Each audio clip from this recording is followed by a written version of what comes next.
Hello বন্ধুরা, আজকের গল্পে তোমাদের স্বাগতম জানাচ্ছি। তোমাদের কাছে আমার একটা অনুরোধ রইল, যদি আমাদের এই চ্যানেলের প্রথমবার এসে থাকো তাহলে চ্যানেলটি সাবস্ক্রাইব করো, গল্পটা শেষ পর্যন্ত শুনো, খুব মজা পাবে। তাহলে চলো গল্প শুরু করি। আমার নাম সুমাইয়া, আমার বয়স 23 বছর। আমি একজন বিবাহিত মহিলা। আমার স্বামীর নাম আবির, সে একটা সরকারি অফিসে চাকরি করে। আমাদের বিয়ে হয়েছে প্রায় 2 বছর হলো, কিন্তু এখনও আমাদের কোনো সন্তান হয়নি। আমাদের পরিবারে আমরা 4 জন থাকি, আমি, আমার স্বামী আর আমার শ্বশুর এবং আমার শাশুড়ি। আমরা সবাই আমাদের জীবনে খুব খুশি ছিলাম, একে অপরের সঙ্গে হাসি খুশিভাবে সুন্দরভাবে দিন কাটাতাম। কিন্তু আমার শাশুড়ি অসুস্থ হওয়ার কারণে সবাই কিছুটা ভেঙে পড়েন। তো তারপরে আমরা তাকে কিছুদিনের জন্য আমার ননদের বাড়ি পাঠিয়ে দেয়। সেখানে কিছুদিন থেকে আবার বাড়ি ফিরে চলে এলেন। ফিরে আসার পর আমরা তার মধ্যে কোনো বড় পরিবর্তন দেখতে পাইনি। তবে একটা জিনিস আমি লক্ষ্য করছিলাম, তার আদর নিয়ে একটা অদ্ভুত ব্যাপার দেখা যাচ্ছিল। আমি দেখেছিলাম তিনি প্রায়ই আমার দিকে অদ্ভুতভাবে তাকিয়ে থাকতেন। কখনো কখনো আমাকে তিনি ছোঁয়ার চেষ্টা করতেন। আমার কাছে এসব খুব একটু অদ্ভুত লাগছিল, কারণ এর আগে তিনি কখনো এমন করেননি। মনে মনে ইচ্ছে হচ্ছিল আবিরকে ফোন করে সব বলে দিই, কিন্তু তারপর ভয় হলো, যদি আবির আমার কথায় বিশ্বাস না করে তাহলে আবার আমি কি করব। ভাবলাম হয়তো এটা আমার ভুল বোঝাবুঝি। কিন্তু একদিন তো সীমা ছাড়িয়ে গেল। সেদিন আমি বাথরুমে যাচ্ছিলাম, দেখি শ্বশুর আগে থেকে বাথরুমের ভেতরে আছেন। আমি একটু দাঁড়িয়ে গেলাম, ভাবলাম তিনি একটু পরে বেরিয়ে আসবে, কিন্তু ভেতর থেকে অদ্ভুত অদ্ভুত আওয়াজ আসছিল। আমি বুঝতে পারছিলাম না তিনি এতক্ষণ ধরে ভিতরে কি করছেন। তাকে ডাকার চেষ্টা করলাম, কিন্তু মনে হয়।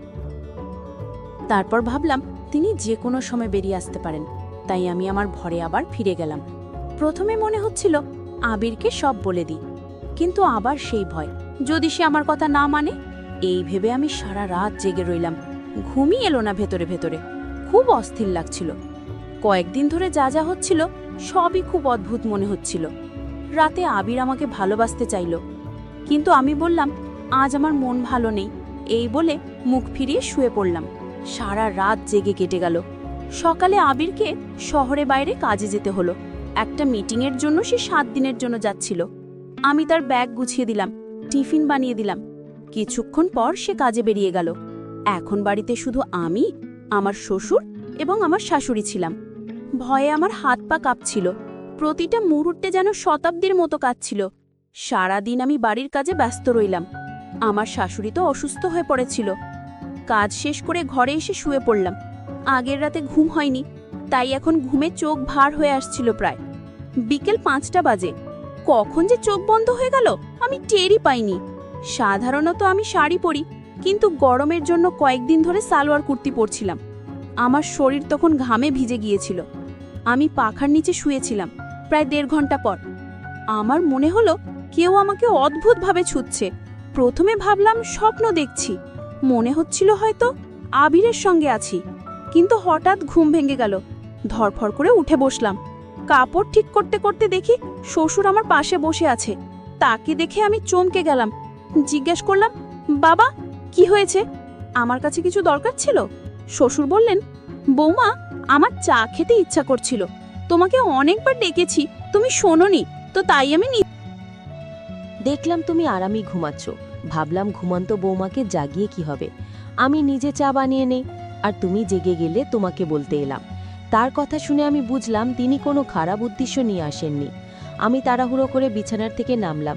আমার বুকটা ধরফর করছিল। দুপাট্টা মাথায় দিয়ে বললাম, বাবা, আপনি আপনার ঘরে যান, আমি চা নিয়ে আসছি। আমার কথা শুনে তিনি একটু মন খারাপ করলেন, চুপচাপ নিজের ঘরে চলে গেলেন। প্রায় 15-20 মিনিট পর আমি 1 কাপ চা নিয়ে তার ঘরে গেলাম। দেখলাম তিনি বিছানায় বসে কাঁদছেন। আমি জিজ্ঞেস করলাম, কি হলো বাবা, আপনি কেন কাঁদছেন? কোনো সমস্যা হয়েছে? শরীর খারাপ লাগলে আমি ডাক্তারকে ফোন করব। তিনি বললেন, না বৌমা, এমন কিছু নয়। আমি আমার মনের কথা কাকে বলবো? আমিও তো একটা মানুষ, আমারও কিছু ইচ্ছা আকাঙ্ক্ষা আছে। আমার স্ত্রী তো নড়াচড়া করতেই পারে না। আমার মন চায় আমার মনের সব কথা কাউকে বলি। আমি বুঝতে পারছিলাম তিনি কি বলতে চাইছেন। তবু আমি তার কাছে গিয়ে বললাম, বাবা, আপনি চিন্তা করবেন না, সব ঠিক হয়ে যাবে। আর যদি কিছু বলতে ইচ্ছে করে আমার সঙ্গে কথা বলবেন। আমার কথা শুনে তিনি আমাকে জড়িয়ে ধরে কাঁদতে শুরু করলেন। আমার খুব একটা অদ্ভুত লাগছিল, মনে নানা রকম ভাবনা আসছিল। তবু তার জন্য আমার খুব মায়া হচ্ছিল। শ্বশুরের বয়সও তো কম হয়নি, তার আরেকটা বিয়ে দেওয়াও সম্ভব নয়। আর যদি বিয়ে দিই সমাজ আমাদের তাড়িয়ে দেবে, সমাজের মুখ দেখাতে পারবো না।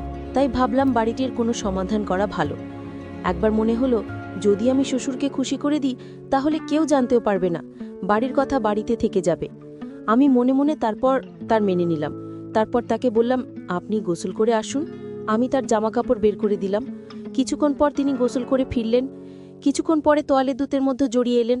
আমাকে দেখে মৃদু হাসলেন। পরদিন সকালে আমি চা নিয়ে তার ঘরে গেলাম। দেখলাম তিনি হয়তো তোয়ালে জড়িয়ে ঘুমিয়ে পড়েছিলেন। দরজায় হালকা ধাক্কা দিলাম। দেখি দরজা আগে থেকেই খোলা, শ্বশুর বনিয়ান পরে ঘুমাচ্ছেন। এই অবস্থা দেখে আমার খুব রাগ হলো, তবু কিছু বললাম না। চা দিয়ে কিচেনে ফিরে এলাম। প্রায় 1.5 ঘন্টা পর তিনি কিচেনে এসে বললেন, বৌমা, একটু তেল গরম করে আমার ঘরে নিয়ে এসো তো, আমার মাথার শরীরে একটু মালিশ করে দাও। এবার আমার মনে হলো তার নিয়ত ভালো নয়, কিন্তু আমার কাছে কোনো প্রমাণ ছিল না। কিছুক্ষণ পর আমি তেল গরম করে তার ঘরে নিয়ে গেলাম। বললাম, বাবা, এই নিন তেল, আপনি নিজেই লাগিয়ে নিন, আমার আজ অনেক কাজ আছে, কাপড়ও ধুতে হবে। তিনি বললেন, বৌমা, মাথায় আমি নিজে লাগিয়ে নেব, কিন্তু পিঠে আমার হাত পৌঁছায় না, তুমি পিঠে মালিশ করে দাও। এই বলে তিনি বিছানায় উপুর হয়ে শুয়ে পড়লেন। সকাল থেকে আমার তার ওপর খুব রাগ হচ্ছিল, তবু আমি তার পিঠে মালিশ শুরু করলাম। প্রায় 10 মিনিট পর তিনি পাশে ফিরে বললেন, বৌমা, তোমার তো হাত খারাপ হয়ে গেছে, তাহলে একটু পেটেও মালিশ করে দাও। আমি না চাইতেও তার সব কথা মানছিলাম, 2 হাতে তার মালিশ করছিলাম। যদি শাশুড়ি অসুস্থ না থাকতো তাহলে আমাকে এসব করতে হতো না। এই 7 দিনে আবির ছাড়া আমার এত খারাপ অবস্থা, তাহলে শ্বশুর শাশুড়ি কিভাবে থাকেন? আমি এই ভাবনায় ডুবেছিলাম। হঠাৎ সব ছেড়ে ঘরের ভেতরে চলে এলাম। কিছুক্ষণ পর আমার ঘরে এলেন। বললেন, কি হলো বৌমা, তুমি সব ছেড়ে এখানে চলে এলে কেন? আবিরের জন্য মন খারাপ করছে, তার জন্য মন বসছে না? তুমি আমাকে বলো তোমার কি সমস্যা? তোমার যা ঘুনোর কি আছে আমি সঙ্গে সঙ্গে পূরণ করে দেব। আমি তোমাকে আমার মেয়ের মতোই দেখি, আমি তোমাকে মেয়ের মতো ভালোবাসি। আমি কখনো চাই না তুমি কোনোভাবে কষ্ট। তুমি তো আমার আদরের মেয়ে। আমি তার পায়ে পড়ে গেলাম। বললাম, বাবা, আমি আপনাকে অনেক ভুল বুঝেছি, আপনি আমাকে মাফ করে দিন। এতদিন ধরে আমি ভেবেছি আপনি আমার উপর খারাপ নজর রেখেছেন, তাই আমি আপনার থেকে দূরে থাকছিলাম। কিন্তু এখন বুঝতে পারছি আবির 5 দিন গেছে আর আমি তার জন্য এত অস্থির হয়েছি, আর আপনার স্ত্রী অনেক দিন হলো অসুস্থ হয়ে পড়ে আছেন। আমি যদি আপনার মন খারাপ করে থাকি আমাকে মাফ করে দিন।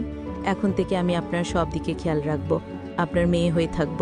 তো বন্ধুরা, এই ছিল আমাদের আজকের গল্প। তোমাদের এই গল্পটা কেমন লাগলো কমেন্ট করে জানিও। যদি গল্পটা ভালো লেগে থাকে লাইক, কমেন্ট, শেয়ার